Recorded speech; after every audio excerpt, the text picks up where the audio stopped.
अस्सलामुअलैकुम students, welcome to my channel. बच्चों, आज के वीडियो में हम स्टार्ट कर रहे हैं पार्शियल फ्रैक्शन क्लास 10 के लिए चैप्टर नंबर 21। तो देखें है क्या पार्शियल फ्रैक्शन बेसिकली होती है क्या। देखें बुक में उन्होंने डिफाइन किया हुआ है, to split a rational fraction into the sum or difference of two or more fractions, such fractions are known as partial fractions.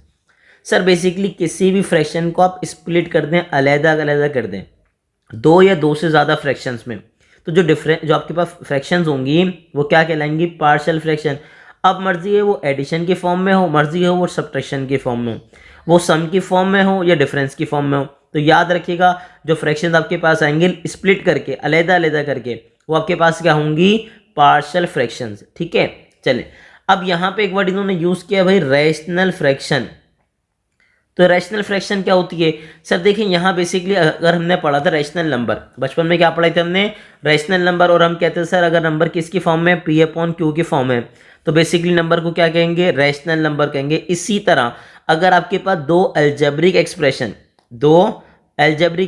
किसकी फॉर्म में हो, पी अपॉन क्यू की, यानी कि किसकी फॉर्म में हो आपके पास, फ्रैक्शन की फॉर्म में, तो याद रखिएगा उसको आप क्या कह देंगे, उसको आप कह देंगे रैशनल फ्रैक्शन। अगर दो नंबर आपके पास किसकी फॉर्म में है, दो नंबर मेरे पास फॉर्म में किसकी, फ्रैक्शन की फॉर्म में, रेशो की फॉर्म में, तो बेसिकली वो कहलाएंगे रैशनल नंबर। और अगर इसी तरह मेरे पास दो अलजेब्रिक एक्सप्रेशन किसकी फॉर्म में होती हैं, किसकी फॉर्म में भाई, फ्रैक्शन की फॉर्म में, तो याद रखिएगा फिर वो कहलाएंगे आपके पास क्या, रैशनल फ्रैक्शन।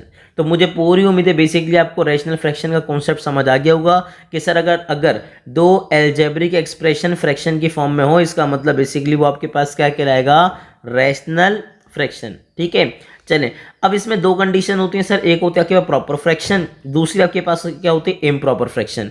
सर बिल्कुल ऐसी जैसे आप बचपन में पढ़ते थे सर, आपके पास क्या, प्रॉपर फ्रैक्शन, ठीक है, और दूसरी आपके पास क्या होती थी भाई, इम्प्रॉपर फ्रैक्शन।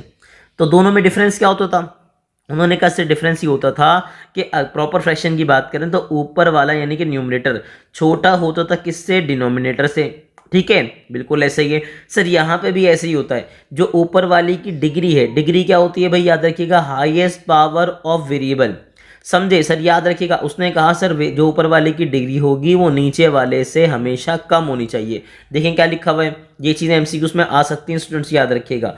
उन्होंने कहा a rational fraction P upon Q is said to be proper fraction if the degree of numerator p of x is less than the degree of denominator q of x।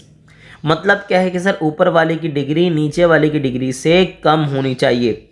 देखें sir ऊपर वाले में highest power क्या बन रही है, 2, नीचे वाले में क्या बन रही है, बच्चे ने कहा सर 1 1 1, नहीं बच्चों में 1 नहीं है, ये तीनों 1 जब आपस में मल्टीप्लाई होंगे तो बेसिकली क्या बन जाएगा, एक्स क्यूब, और एक्स क्यूब का मतलब इसकी डिग्री क्या आ जाएगी, 3, और ऊपर वाले की डिग्री क्या हो जाएगी, 2, ऊपर वाले की डिग्री क्या होगी, 2, तो इसका मतलब ऊपर वाले की डिग्री छोटी है नीचे वाले से, न्यूमरेटर की डिग्री लेस है किससे, डिनोमिनेटर से, तो इसका मतलब ये आपके पास क्या होगा, प्रॉपर फ्रैक्शन।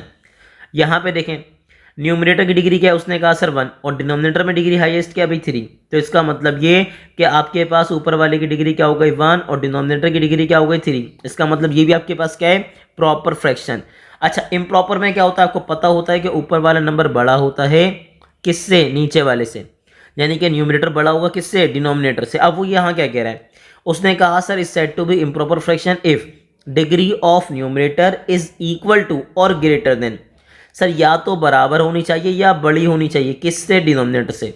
सर कंडीशन मैंने क्या कहा, या तो बराबर हो, देखें यहाँ भी डिग्री क्या है 2, यहाँ भी क्या है डिग्री 2, तो इसका मतलब ये क्या काउंट होगा, इम्प्रॉपर फ्रैक्शन काउंट होगा। चले या तो बराबर हो या तो क्या हो, बड़ी। तो यहाँ देखें सर, अगर आप यहाँ देखें तो डिग्री ऑफ मेरे पास पॉलिनोमियल जो आ रही है, जो अलजेब्रिक एक्सप्रेशन आ रही है सर, वो क्या है, क्यूब, ऐसे ही है 3, और नीचे मेरे पास जो डिग्री आ रही है बेसिकली वो क्या आ रही है 2। इसका मतलब जो न्यूमरेटर है उसकी डिग्री क्या है 3 और डिनोमिनेटर की डिग्री क्या है 2, यानी कि ये आपके पास क्या होगा, improper fraction. Same as it is अगर आप यहाँ नोटिस कीजिए तो मेरे पास यहाँ डिग्री क्या है भाई, यहाँ ऊपर न्यूमरेटर में डिग्री आ गई 3 और डिनोमिनेटर की डिग्री आ गई 2, इसका मतलब ये भी आपके पास क्या हो जाएगा, इम्प्रॉपर फ्रैक्शन। अब मैं आपको एक बात समझाता हूँ, यहाँ थोड़ा सा आगे लेके चलेंगे। मुझे बताइए भाई सर अगर यहाँ पे इम्प्रॉपर नंबर आपके पास आ गया तो आप क्या करते थे, सर आप क्या करते थे, इस फ्रैक्शन को डिवाइड करवाते थे। कैसे डिवाइड करवाते थे सर, याद है आपको, आप इसी 7 को अंदर रखते थे, 4 से डिवाइड करवाते थे, बोलते थे 4 1 4, ठीक है, और चेंज रिमेनिंग मेरे पास क्या था 3, और इसको चेंज कर देते थे किसके अंदर, मिक्स फ्रैक्शन में, और कैसे 1/3/4 में। सेम एज इट इज अगर यहाँ भी आपके पास इम्प्रॉपर फ्रैक्शन आएगी तो आपको पहले क्या करना पड़ेगा, डिवाइड करवाना पड़ेगा। क्या करवाना पड़ेगा, डिवाइड करवाना पड़ेगा, और उसके बाद आप क्या करेंगे, उसको पार्शली ब्रेक कर देंगे।